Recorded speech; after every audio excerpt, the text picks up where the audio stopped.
रौनक़े रमज़ान, रौनक़े रमज़ान। औज़ुबिल्लाहि मिनश्शैतानिर्रजीम, बिस्मिल्लाहिर्रहमानिर्रहीम। तमाम तारीफ़ें, तमाम हम्द सना उस रब्बे कायनात रब्बे ज़ुल जलाल के लिए जिसके कब्ज़े कुदरत में तमाम जहानों के तमाम निज़ाम हैं। तमाम दुरूद व सलाम हज़रत मोहम्मद मुस्तफ़ा सल्लल्लाहु अलैहि वसल्लम, उनकी आल और उनके असहाब पर। अस्सलाम वालेकुम नाज़रीन, मैं हूँ सादिया इमाम और आप देख रहे हैं रौनक़े रमज़ान की रौनक भरी ट्रांसमिशन। आज का टॉपिक है मियाँ बीवी के हकूक़। जी हाँ, ये एक ऐसी बात है कि जिसका ज़िक्र कुरान में भी 12 दफ़ा हुआ। पूरी सूरह निसा इसके ऊपर है उतारी गई। और जब हम उसको गौर से पढ़ते हैं तो मैं सिर्फ मफ़हूम बता रही हूँ, मैं आपको तर्जुमा नहीं करके बता रही ताकि कोई भी ज़ेर ज़बर गलत नहीं होनी चाहिए। कि बेहतरीन शख्स वो है जब वो जन्नत में जाएगा और उसको उसकी पाकीज़ा बीवियाँ मिलेंगी। यकीनन जब मेरे उस्ताद यहाँ मोहतरम मौजूद होंगे हमारे साथ मुफ्ती साहब, तो हम उनसे ज़रूर जानेंगे कि क्या वजह है, क्या रीज़न है कि आज के दौर में मेरा रब इस तरह की बात कर रहा है। और आज के दौर में जब हम अपने इर्द गिर्द देखते हैं तो हम बहुत सारे इख्तलाफात देख रहे हैं इस खूबसूरत रिश्ते में। और सबसे जो नापसंदीदा चीज़ है वो हलाल भी है। आप ये देखें कि अल्लाह ने कहा कि तलाक़ मुझे सबसे नापसंदीदा चीज़ है, लेकिन वो हलाल है कुछ मौक़ों पर। और वो क्यों है? आज जब हमारे पास वसाइल बहुत ज़्यादा हैं, आज जब हमारे पास मौक़े बहुत ज़्यादा हैं, एक दूसरे को समझने के हम कॉल पे बात कर सकते हैं, हम वीडियो कॉल पे बात कर सकते हैं। अब जो फ़ासले हैं ना वो सिमट गए हैं, लेकिन दिलों के फ़ासले बढ़ गए हैं। ये ज़रूर हम जानेंगे कि ऐसा क्या हुआ कि उन रिश्तों में जो रिश्ते सबसे खूबसूरत है, अगर हम आइमा ताहरीन की मिसाल लें तो उनकी मिसालें देखकर तो हम अपनी ज़िंदगी को बड़ी शर्मिंदगी सी महसूस होती है कि हम उनकी उम्मत का होने का दावा करते हैं, लेकिन हमने उनकी ज़िंदगियों से, उनके इरादों से हमने कुछ नहीं सीखा। यकीनन अपनी गलतियों की दुरुस्तगी करेंगे आज के इस शो में। और मैं आपको तारुफ़ करवाती चलूँ, जनाब मेरे साथ में है बहुत ही मोहतरम मुफ्ती सैयद ज़ैग़म अली करदीज़ी साहब मौजूद हैं। आपको खुशामदीद कहते हैं। शुक्रिया। मेरे साथ बहुत ही खूबसूरत, बहुत ही बुलंद, बहुत ही मध्यम आवाज़ के मालिक मीर मोहसिन जी मौजूद हैं। उनको खुशामदीद कहते हैं मोहसिन बेटे। और आपसे ही आएंगे, हमसे आगाज़ करेंगे अपनी इस रौनक भरी ट्रांसमिशन का, ताकि बात को आगे लेके चलें। आप सलामत रहें। और मेरा दिल है कि मैं शहीद मोहसिन नकवी साहब की हमसे ज़रूर चंद शेर आपकी समात में नज़र करूँ। बर मोहम्मद वाले मोहम्मद सल्लल्लाहु अलैहि वसल्लम। कल वजी भाई ने भी मोहसिन भाई से मोहम्मद वाले मोहम्मद। ज़रूर।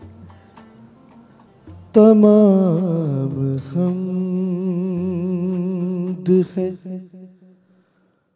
उस खालिक़े अज़ल के लिए,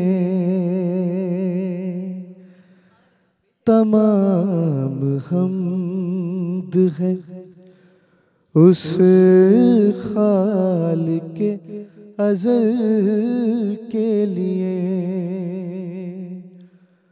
सुकून झील को देता है जो कंवल के लिए, सुकून झील को देता है जो कंवल के लिए, तमाम हम्द है उस खालिक़े अज़ल के लिए। मिसरा तमाम की नज़र करता हूँ। मैं उनके नाम से करता हूँ इब्तिदाए कलाम, मैं उनके नाम से करता हूँ इब्तिदाए कलाम। वो जिनके नाम फरिश्तों ने भी संभल के लिए, सुकून झील को देता है जो कंवल के लिए तमाम हम्द है। और मेरा पसंदीदा मिसरा आपकी समात नजर। फिर उसके बाद अली मुर्तजा की बात चले, फिर उसके बाद अली मुर्तजा की बात चले, वो जिसके नाम खुदा ने बदल बदल के लिए, वो जिसके नाम खुदा ने बदल बदल के लिए। और जो हमारे देखने वाले सुनने वाले हैं तो मैं उनके लिए मिसरा नजर कर रहा हूँ, समाज फरमाइएगा। बदल बदल के लिए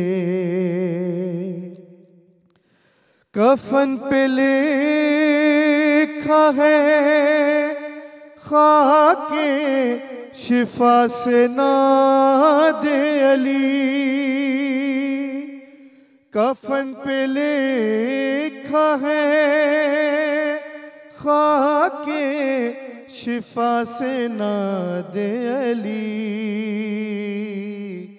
यही बहुत है मेरे नामे अमल के लिए। सुकून झील को देता है जो कवल के लिए। और मख्ता आपकी शादाब समातों की नज़र, शायर अहले बैत शहीद मोहसिन नकवी साहब का कलाम था। मख्ता आपकी समात। वो जिसके नाम खुदा ने बदल बदल के लिए, गमे हुसैन अमानत है आज की मोहसिन, गमे हुसैन अमानत है आज की मोहसिन, ये रिस्क मैंने बचाया हुआ है कल के लिए, ये रिस्क मैंने बचाया हुआ है कल के लिए। सुकून झील को देता है जो कवल के लिए। ये सुभान अल्लाह, आबाद और शाद रहें जनाब। क्या कमाल, क्या खूबसूरत कलाम आपने मोहसिन शहीद नकवी साहब का, मौला उनके दर्जात बुलंद करे। कल भी मैंने ये जुमला कहा था जब वजी भाई ने ये कलाम पढ़ा था कि क्या महफिल सजी होगी, गर्देजी साहब वहाँ क्या महफिल सजी होगी जिसके मिंबर पे रसूल खुदा सल्लल्लाहु अलैहि वसल्लम तशरीफ़ फरमाओगे, और ये वहाँ जब ये अपने कलाम को सुनाया जा रहा होगा, और यकीनन हमारे असातिज़ा जो इस वक्त हमारे साथ नहीं रहे इस दुनिया में, वो जब वहाँ महफिल सजा रहे होंगे, कितने ऐसे नाम हैं जो आँखों के सामने, चेहरे हमारी आँखों के सामने आके गुजर गए, जिनसे हमने बहुत कुछ सीखा है, बहुत कुछ सुनने को मिला, समझने को मिला। यकीनन वो महफिल कमाल की महफिल होगी। उसको सोच के ही ना एक आह सी आती है कि पता नहीं हम कब जाके उस महफिल में शरीक होंगे, क्योंकि मेरा तो ये ईमान है और हम सब का ये यकीन और ईमान है कि हम उस महफिल में ज़रूर होंगे। हमने यहाँ सजाई ये महफिल, कैसे हो सकता है उस महफिल में वो हमें ना इनवाइट करें, है ना। लेते एक छोटा सा ब्रेक, ब्रेक के बाद वापस आते हैं।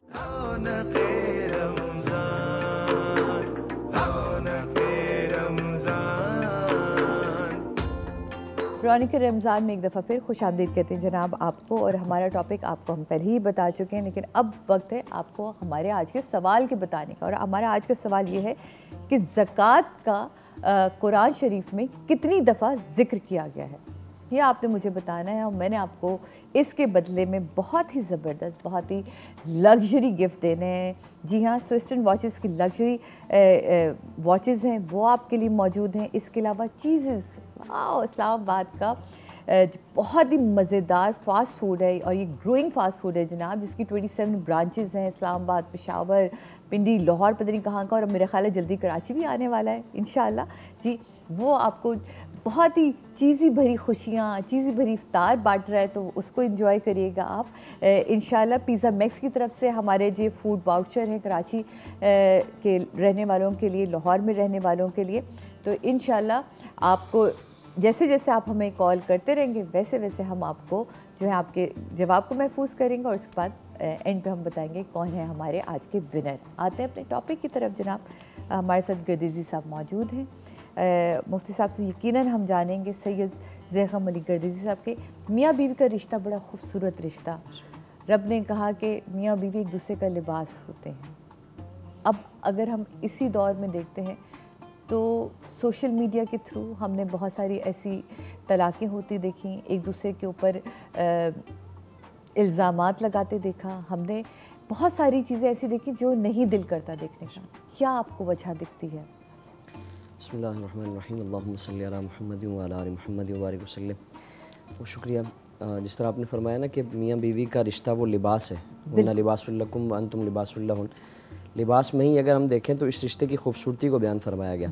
आज हमारे मुआशरे में दो मुताहरिब ग्रोह हमें नज़र आते हैं, मियाँ का अलग और बीवी अलग, मद्दे मुकाबिल नज़र आते हैं। और इसमें हमारे मुआशरे के जो रुझानात हैं और गलत फहमियाँ हैं, दीगर इस तरह के मामलात होते हैं, उस वजह से मियाँ बीवी को एक दूसरे के मद्दे मुकाबिल लाकर खड़ा कर दिया जाता है। कुरान ने टाइटल अता फरमाया कि वो लिबास है एक दूसरे का।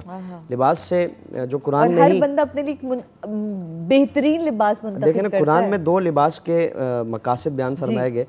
एक वो है कि ज़ेब व ज़ीनत के लिए पहना जाता है, यानी बीवी औरत के लिए ज़ेब व ज़ीनत है, मुआशरे में उसकी इज़्ज़त, उसकी इस्मत, उसकी पाक दामनी और उसके लिए एक तकद्दुस की अलामत है। और इसी तरह शोहर अपनी बीवी के लिए। फिर सतर ढांपने के लिए लिबास का काम लिया जाता है, यानी मियाँ या बीवी में कोई अगर नापसंदीदा बात भी है, खुदा न खास्ता अगर किसी में, ज़ाहिर इंसानी बशरी तकाज़ा है, कोई इंसान इससे मावरा नहीं है, हाँ, कोई ना कोई उसमें कजी कोताही ज़रूर होती है।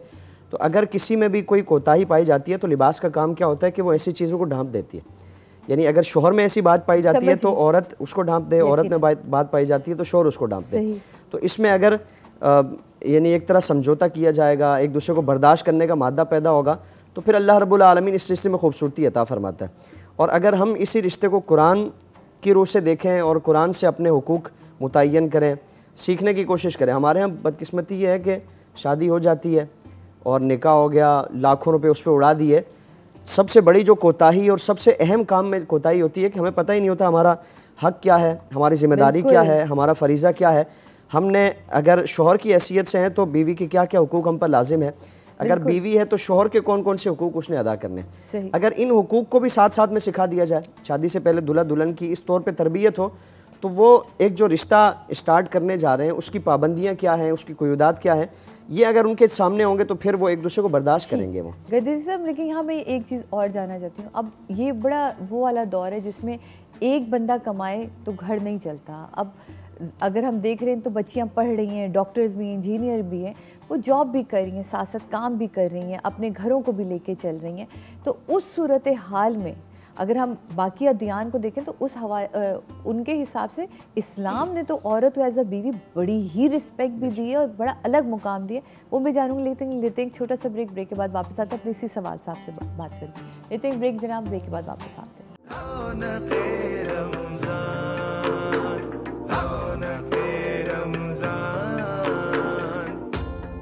बिस्मिल्लाहिर्रहमानिर्रहीम। रौनक रमज़ान में एक दफ़ा फिर खुशामदीद कहते हैं। आज का हमारा टॉपिक था मियाँ बीवी के हकूक़। उसी हवाले से आजकल हम बहुत सारी चीज़ें देख रहे हैं कि जब शादियाँ होती हैं तो पहले कंबाइंड फैमिली में रहने का बड़ा रिवाज था, अब होते ही होता है कि जी मुझे तो अलग रहना है। एक ये सवाल को ऐड कर लीजिए। और मियाँ बीवी के रिश्ते में जब हम रिश्ता करने जाएँ तो उम्र का क्या मुनासिब फ़र्क होना चाहिए? बिस्मिल्लाहिर्रहमानिर्रहीम। अच्छा, पहले तो ये कि शोहर पर औरत का सुकना लाजिम है, यानी कि रिहाइश। अब रिहाइश के लिए शोहर की हैसियत का एतबार है कि अगर वो अलग मकान लेके दे सकता है और फिर उसकी वजह से, अलग रहने की वजह से वालिदैन की खिदमत वो मुतासिर नहीं होगी, वालिदैन की खिदमत करने वाला कोई और भी है। और ये भी याद रखा जाए ये खिदमत शोहर पर लाजिम है, शोहर उनका बेटा है वो, तो उस पर लाजिम है। अगर औरत अपनी तरफ से अखलाकन वो करती है तो उस पर सवाब है, उसके लिए अजर व सवाब का मामला है, लेकिन उसको फोर्स नहीं किया जा सकता कि वो पूरे घराने की जिम्मेदारियाँ उठाए, उनकी खिदमत करती रहे, ये उस पर लाजिम नहीं है। अपनी तरफ से करेगी तो अजर है। और शोहर के लिए कि उस औरत का सुकना यानी ऐसी सेपरेट उसके लिए कोई रिहाइश का इंतज़ाम करे कि जिसमें उसकी प्राइवेसी मुतासिर ना हो, उसमें पर्दा है और दीगर इस तरह की उसके जो अपने हुकूक है वो मुतासिर ना हो। डिमांड औरत कर सकती है, डिमांड कर सकती है, लेकिन अगर वो उसकी अलग मकान लेने की इस्तिताअत नहीं है, हाँ, तो फिर अलग मकान लेके देना ये उसके लिए लाजिम नहीं है। हाँ, ऐसा कमरा और ऐसी जगह कि जहाँ वो सेपरेट रहे और उसकी प्राइवेसी मुतासिर ना हो और उसके ये सारे मामलात, पर्दे से मुताल्लिक मामलात वो मुतासिर ना हो, तो ऐसी जगह उसके लिए एहतमाम करना ये शोहर की जिम्मेदारियों में से एक जिम्मेदारी है। फिर इसी तरह शादी ज़ाहिर है एक पूरी ज़िंदगी का एक साथ होता है, तो अब उसमें अगर उम्र का बहुत ज़्यादा फ़र्क होगा तो ये तो फिर रिश्ता नहीं चलेगा।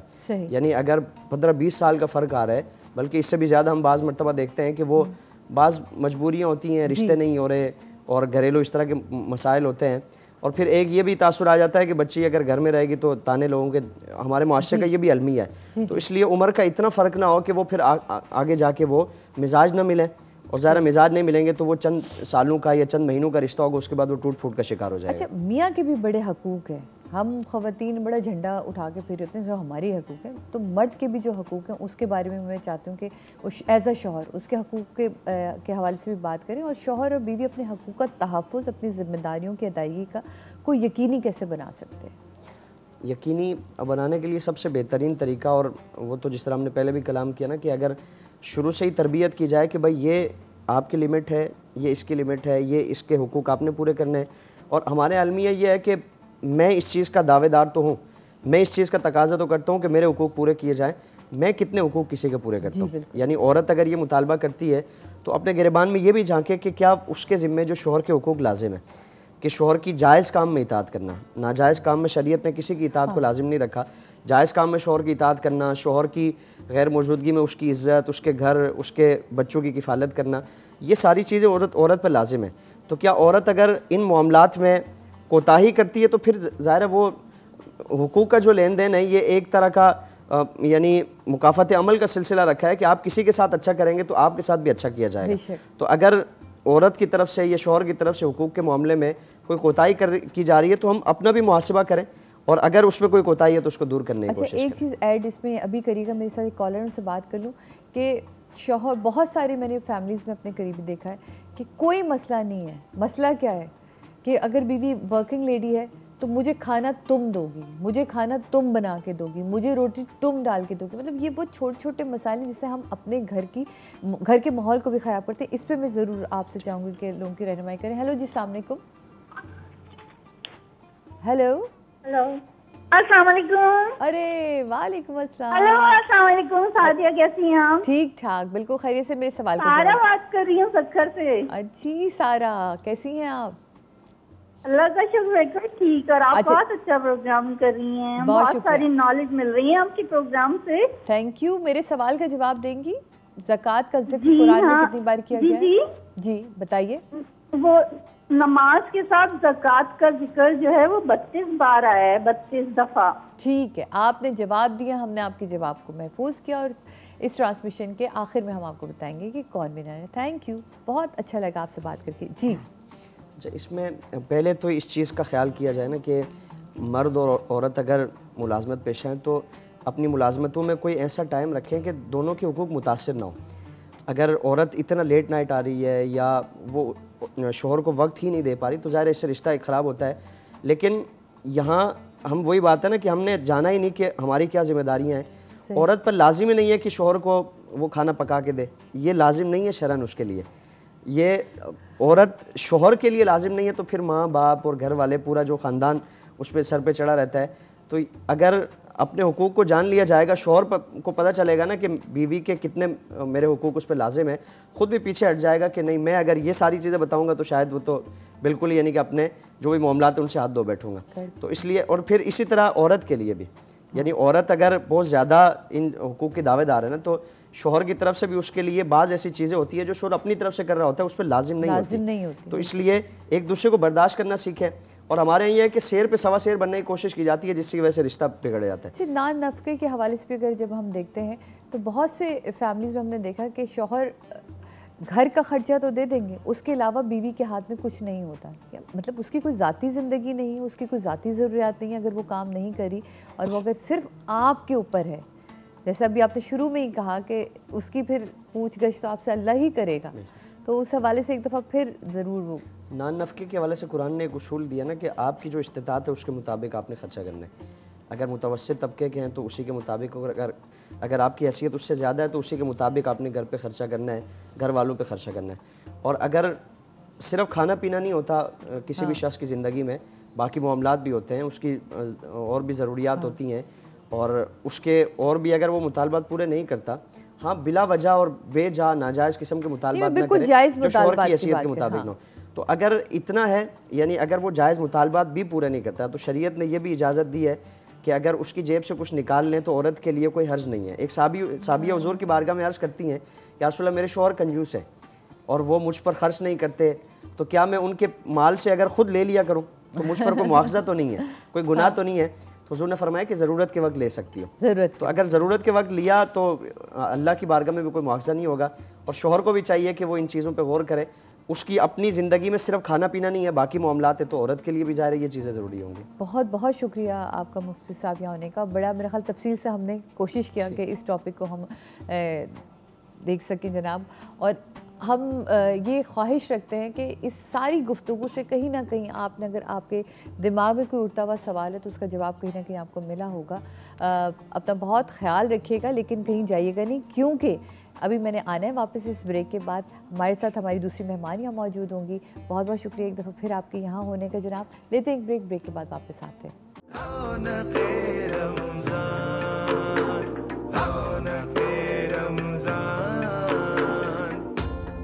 बिस्मिल्लाहिर्रहमानिर्रहीम। रौनक रमज़ान में एक दफ़ा फिर आप लोगों को खुशामदीद कहते हैं और वक्त है अब हमारे कुकिंग सेगमेंट का। और हमारे साथ शेफ़ समरीन मौजूद हैं, शेफ़ समरीन जुनेद। अब हम इनसे जानेंगे कि आज हमारे किचन में क्या बनने वाला है। अस्सलाम वालेकुम शेफ़। वालेकुम अस्सलाम, कैसी हैं सादिया? बिल्कुल ठीक ठाक, बहुत फ्रेश लग रही हैं, तब प्यारा पीच कलर। Thank you. आज हम क्या बना रहे हैं? और आज कुछ सुना है मैंने, कुछ नया होने वाला है, वो क्या है? आई एम ट्राइंग कि हम कुछ अच्छा सा कर लें। पहले तो हम बना रहे हैं जनाब मुगलई हांडी, क्योंकि अब ईद आने वाली है, आपको पता है। तो हमने सोचा कि कुछ अब ईद की रेसिपीज़ को भी हम इनकॉर्पोरेट करें, क्योंकि अब रमज़ान जो है अपने इख्तिताम की तरफ है। तो हमने सोचा एक ऐसी रेसिपी दें जो झटपट है और फटाफट से बन जाए। और हमारे पास यहाँ मौजूद है ऑल पर्स, हम उससे बना रहे हैं आज। बेहतरीन क्या बात हो सकती है जनाब। सबसे गाढ़ा है ये दूध और इतना हेल्दी है, एकदम ज़बरदस्त है। ये मुझसे बेहतर तो शेफ़ बताएंगी, क्योंकि माओ को तो वैसे ही ना जो चीज़ अच्छी होती है वो तो बता ही रहती है, लेकिन आप जो खालिस्तान इसकी क्वालिटी बताएंगी वो अलग होगी। भाई मैं तो ये कहती हूँ कि जो इनकी टैगलाइन है ये बिल्कुल ठीक है, ये ग़िज़ाइयत का तोहफ़ा है ऑल पर्स। और आप ये देखिए ये कम्प्लीटली न्यूट्रिशियस है, क्योंकि इनके जो काउज़ और बफेलोज़ होते हैं ये उनको हेल्दी फूड देते हैं। उनका प्रॉपर चेकअप हो रहा होता है ताकि उनसे मिलने वाला दूध अपने सारिफीन को 100% प्योर और ग़िज़ाइयत से भरपूर मिले। राइट, तो आज हम इस्तेमाल करें जनाब ऑल पर्स की क्रीम है हमारे पास यहाँ। और ये इतना अच्छा बेस्ट आइडिया है क्योंकि छोटे वाले पैक्स आ गए, मतलब ये बहुत बड़े पैक से तो खोलो तो खराब हो जाता था। बिल्कुल। हाँ। अच्छा, आपके लिए एक पैकेट बहुत रहेगा। मैं एक्चुअली ज़्यादा इसलिए यूज़ कर रही हूँ क्योंकि मेरे पास क्वांटिटी ज़्यादा है। मेरे पास ½ kg जो है मेरे पास बोनलेस चिकन है, ठीक है। उसके अंदर मैंने 2 पैकेट्स जो है भर के ऑल पर्स की, आप ये देखिए कितनी स्मूथ, कितनी अच्छी क्रीम है। मैंने ये ऐड की है। इसमें तकरीबन मैं 1 कप के करीब जो है वो दही ऐड कर रही हूँ, ठीक है जी। और उसके बाद फिर मैंने ये किया था कि यहाँ पर क्योंकि हमारे पास टाइम शॉर्ट होता है तो मैंने ऑफ एयर ही कर लिया था। धनिया पुदीना आधा गड्डी ले ली थी, हाफ बंच। उसके साथ 3 से 4 हरी मिर्चें लेके उसका मैंने ऐसे पेस्ट बनाया। ये हरा धनिया और पुदीना दोनों मिक्स है? हरा धनिया, पुदीना और हरी मिर्च। जी बिल्कुल, ठीक है। ये मैं तकरीबन 2 टेबल स्पून। और ये आप भी बना के अपने घर में रख सकते हैं, तो बड़ा इजी हो जाता है, बहुत आसानी हो जाती है, ठीक है जी। ये आपने मिक्स करना है। अच्छा, अब थोड़ा सा मैं एक काम ये कर रही हूँ, थोड़ा सा अदरक लहसुन का पेस्ट इसमें भी मैं ऐड कर रही हूँ, ठीक ठीक है जी। और लास्ट हमारे पास यहाँ पर मौजूद है ज़ीरा, अभी भूना है मैंने और भून के ये ड्राई रोस्ट किया है। तभी हमारे यहाँ खुशबू फैली हुई थी। हाँ। बस हमने इसको करना है इस तरीके से मिक्स, और आप घर में होंगे तो डेफिनेटली आप इसको छोड़ेंगे तकरीबन आधे घंटे के लिए, मैरिनेशन का टाइम देंगे। हम इसको स्ट्रेट अवे डालेंगे क्योंकि हमारे पास वक्त कम है, टाइम कम होता है ना हमारे पास। हम इसको करेंगे। अच्छा जी, हम इसको क्या करेंगे, अब हम लेंगे ऑयल, और ऑयल के अंदर हम थोड़ा सा ऑयल लेंगे क्योंकि हमने इसकी डबल कुकिंग करनी है, 2 पैन्स में कुकिंग होगी। ठीक है जी, ये हो गया हमारा। और हम इसको स्ट्रेट अवे बिस्मिल्लाह ये पूरा हम इसके अंदर डाल देंगे, और हम इसको बना रहे हैं जनाब हाई फ्लेम पर। इतना बनाएंगे कि ऑलरेडी मिक्सचर तो हमारा गाढ़ा है, बट हम इसको इतना करेंगे इसका चिकन जो है वो टेंडर हो जाए। ठीक है जी। अच्छा, मीनवाइल हम क्या कर रहे हैं जनाब कि हमारा कोयला यहाँ से हटा देते हैं, दूसरे पैन में भी हम साथ साथ अपना काम शुरू करेंगे ताकि हमारा टाइम सेव हो जाए। राइट। अच्छा जी, हम इसके अंदर क्या करें, बिस्मिल्लाहिर्रहमानिर्रहीम 3 to 4 टेबल स्पून मैंने इसमें ऑयल डाला है। सही। और ऑयल डालने के साथ हम इसके अंदर डाल रहे हैं तकरीबन 1 मीडियम साइज़ का प्याज चॉप्ड। ठीक है जी, ये हमारा होता रहेगा। अच्छा जी, अब हम क्या कर रहे हैं, इसको हम मिक्स करते रहेंगे साथ साथ। और इसके साथ अब आ जाती है ऑल प्लस दूध की बारी। जब हमने क्रीम यूज़ की तो दूध कैसे इस्तेमाल ना करें। ठीक है जी, हम इसका दूध लेंगे और ये हम डालेंगे तकरीबन हमारा 1 कप के करीब हमारा ये दूध है। ठीक है। मैंने इसके साथ लिए थे पाव वाला पैकेट है, पाव वाला पैकेट है जनाब जी। बिल्कुल, आपको पता है ग़िज़ाइयत से भरपूर है। जब हम ईद की बात कर रहे हैं तो हम उस पर एक अच्छी सी रेसिपी बनाएंगे। मैंने डाले हैं 8 से 10 बादाम। इसको मैंने ब्लांच किया था। ब्लांच मीन्स मैंने थोड़ा सा गर्म पानी में इसको गर्म किया। बिल्कुल जी। और ये तकरीबन मैंने लिए हैं, काजू भी इतने ही हैं, 8 से 10। रोस्टेड नहीं है, वाइट काजू है। बिल्कुल जी, वाइट काजू हैं नॉर्मल वाले। हम इसको इसके अंदर डालेंगे और डालने के बाद अच्छे से हम मज़ा भी अलग आता है ना। हाँ।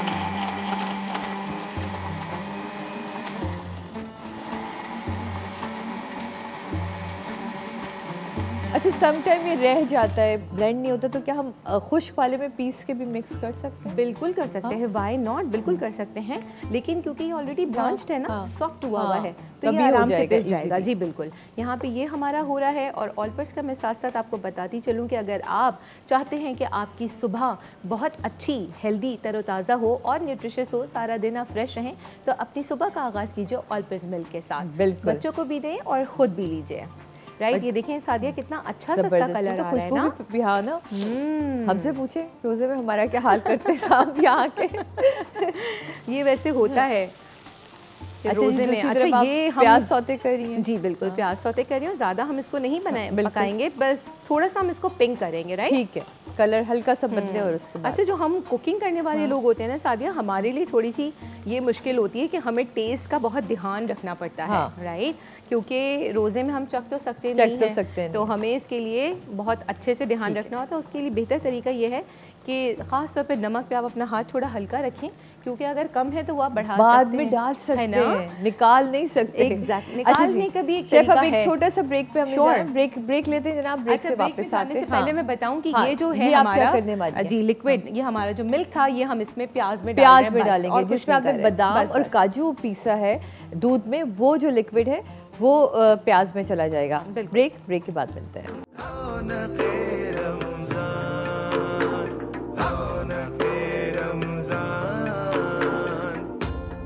जी, एक दफ़ा फिर रौनक रमज़ान में खुशामदीद कहते हैं आप लोगों को। और शेफ़, आपने तो कोई बहुत ही हमारा ना स्टूडियो खुशबू से उड़ने वाला है। अच्छा, आपने प्याज में वो डाल दिया। अच्छा, एक तो मुझे यहाँ से मैं वहाँ तक जा भी नहीं सकती ना, मसला ये कि मुझे बिल्कुल ही कैद करके रखते हैं लोग कैमरे में। तो जल्दी जल्दी बताएं क्या कर रहे हैं हम। अच्छा, अब ये आपके सामने मैंने किया था कि मैंने जो है इसका रिकैप करने की ज़रूरत है। नहीं, ये तो सबको याद है। बस हमने सिंपल से चिकन के अंदर हमने इसके अंदर क्रीम डाली थी, दही डाली थी, ज़ीरा डाला था, जिंजर गार्लिक पेस्ट, और हमने डाल दिया था यहाँ। अब हम इसके अंदर थोड़ा सा नमक अब हम ऐड करेंगे। ठीक है, जब थोड़ा सा बन जाएगा हस्बे जायका आप इसमें नमक ऐड करेंगे। चिकन में थोड़ी देर से नमक ऐड करें, मतलब अकड़ती है वो चिकन। बिल्कुल ऐसे ही। और हमें तो इसको फ़ौरन गलाना भी था ना, गलने में भी थोड़ा सा फिर ये टेंडराइज होने में प्रॉब्लम करती है। और यहाँ हमने ऑल पर्स का मज़ेदार सा फुल ऑफ न्यूट्रिशन मिल्क हमने ऐड किया था प्याज के अंदर। उसके अंदर हमने काजू और बादाम जो थे वो ब्लांच किए हुए वो ऐड किए थे। इसको हमने पकाया। और अब हम क्या करेंगे, अच्छा आप इसको डायरेक्टली भी कर सकते हैं, बट हमने टाइम सेव करने के लिए इसको अलग अलग किया। अब हम इसको इसमें ऐड कर देंगे। ठीक है जी, ये ऐड कर दिया। यहाँ ये हमारा काम हो रहा है, ऑलमोस्ट एंडिंग की तरफ जा रहा है।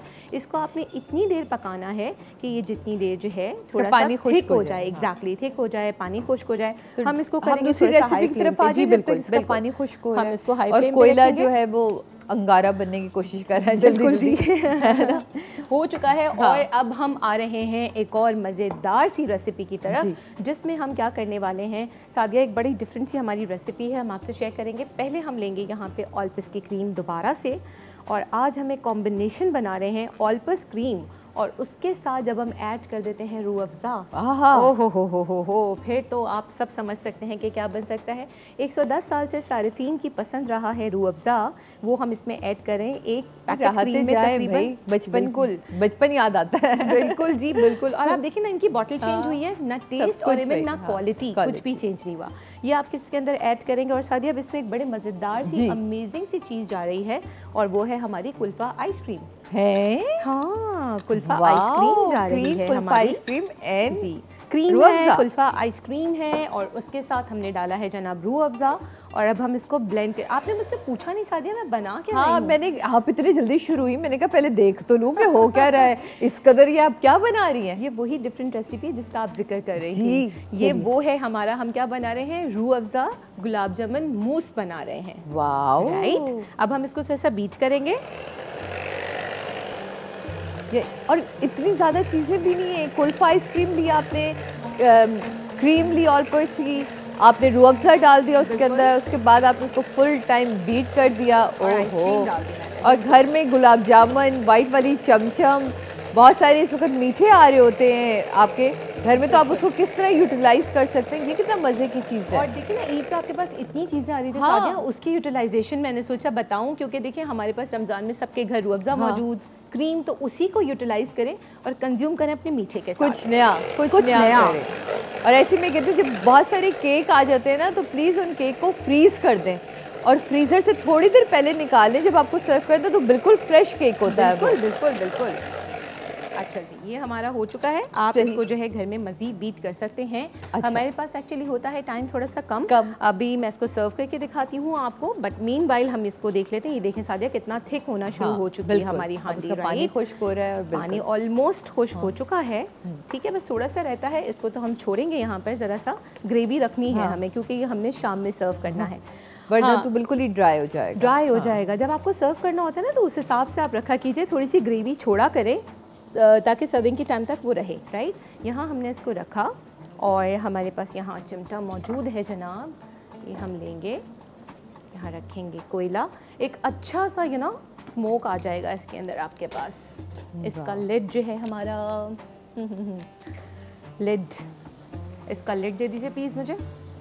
अच्छा जी, लिड जब तक आता है, मेरे में तो सब्र ही नहीं ना, मैं तो इधर में ये तख्ता खाली करती हूँ, ढक चुकी होती। मेरा तो अनसबरी सी औरत, तो बिल्कुल ही सब्र नहीं है मेरे अंदर आता है। कोई मसला नहीं है, हम जब तक एक काम करते हैं कि हम इसको कंप्लीट कर लेते हैं। अब हमारे पास यहाँ मैंने ली है छोटे साइज़ के गुलाब जामुन।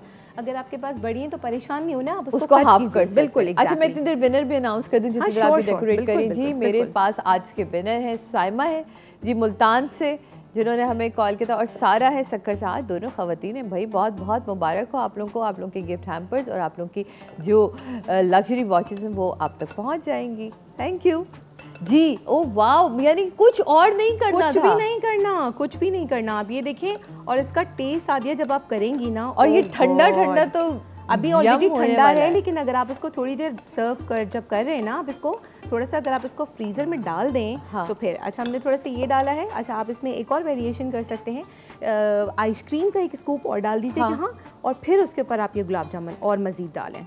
ठीक हो गया? सही। इस तरह करके आप इसमें जितना ज़्यादा डालना चाहते हैं आप इसको डालें, और फिर से हम इस पर ये लेयरिंग करेंगे। हमारे पास देखिए टाइम शॉर्ट है, नहीं डाल सकते थोड़ा कलर सा ऐड दें, ग्रीन कलर ऐड कर दें, व्हाई नॉट, फिर उसको ऊपर सजा लें ना। अच्छा आइडिया, बिल्कुल व्हाई नॉट। क्या बात है सादिया आपकी। अच्छा जी, अब हम इस पे टॉपिंग करेंगे ऑल पर्पस की क्रीम से। ठीक हो गया जी। यहाँ पे आप थोड़ी सी क्रीम मज़ीद लेंगे, इसको टॉपिंग पे इस तरह से क्रीम डालेंगे, और लास्ट में हम यहाँ लेंगे हमारे थोड़े से ये पिस्ते और बादाम, ये हम लेकर इस पे डाल देंगे। ज़बरदस्त हो गया। तो ये आप और जब ये सारा गंद घुल जाए ना किचन के अंदर तो आपने सुकून से आ जाना डेटॉल के पास, आइए अपने हाथों को सैनिटाइज करें, है ना, और अपने जो हाथ है ना वो महकाएं, इतनी अच्छी खुशबू होती है, 99% आपके जर्म्स खत्म हो जाते हैं। और साथ ही इसका जो मेंथॉल बर्स्ट है ना वो आपको 5 डिग्री सेंटीग्रेड तक कूल रखता है, ठंडक सी रहती है, बहुत अच्छा रहता है। मैं तो जब यकीन करें किचन में जा रही होती हूँ ना तो मैं अपने हैंड वॉश जरूर करती हूँ, क्योंकि इस वक्त ऐसा होता है हम बड़ा लेथार्जिक फील कर रहे होते हैं, एनर्जी लेवल डाउन, वो खुशबू बहुत देर तक आपको ना फ्रेश रखती है। जी अब हमारा टाइम बिल्कुल खत्म है, अब हम देखते हैं कि क्या हो रहा है। बस ये हम इसमें डालेंगे ऑयल और जल्दी से हम इसको ढक दें, बिल्कुल फौरन इसको ढक देंगे, सिर्फ 1 से 2 मिनट के लिए हम रखेंगे यहाँ। अच्छा सा इसमें स्मोक आ जाएगा और आपकी मुगलई कढ़ाई जो है, मुगलई हांडी इनफैक्ट वो तैयार हो। अच्छा अब हम तो जा रहे हैं, बस नहीं हम निकाल रहे हैं, हम जा रहे हैं, हम क्या कर रहे हैं ये बताइए। बिल्कुल हम इसको रेडी कर रहे हैं और हम आपको जल्दी से बताते हैं कि हमने इसको कैसे करना है, ठीक है। ओके, ये हमारे पास यहाँ हांडी मौजूद है, ये देखिए सादिया कितनी थिक हांडी है हमारे पास। सही, इसको जल्दी से सर्विंग बताते हैं क्योंकि इस पे टॉपिंग पे भी हम ऑल पिस की क्रीम डालेंगे जनाब। ओके, ये हो गई हमारी हांडी यहाँ पे रेडी। अच्छा जी, उसके साथ जी हम यहाँ पे रख रहे हैं ये हांडी, ठीक है जी। उसके साथ हम क्या कर रहे हैं सादिया, ये और थोड़ा सा क्रीम मैंने रख दी, बिल्कुल जी क्रीम रख दी है, और ये हमारे पास थोड़ा सा बटर है, थोड़ा सा हम बटर डालेंगे इसके ऊपर। बटर की तो खुशबू वैसे ही ना, बिल्कुल जी। और यहाँ पे ये हम डालेंगे क्रीम, ठीक है जी, ऑल पिस की मज़ेदार सी, और रोगनी साथ रोगनी नान के साथ ये थोड़े से हमने जो काजू बचाए थे वो रखेंगे, थोड़ा सा धनिया हम इसके अंदर डालेंगे, राइट। और यहाँ पे मैंने एक और काम किया है जनाब, ये मैंने मिर्चें बनाई हैं।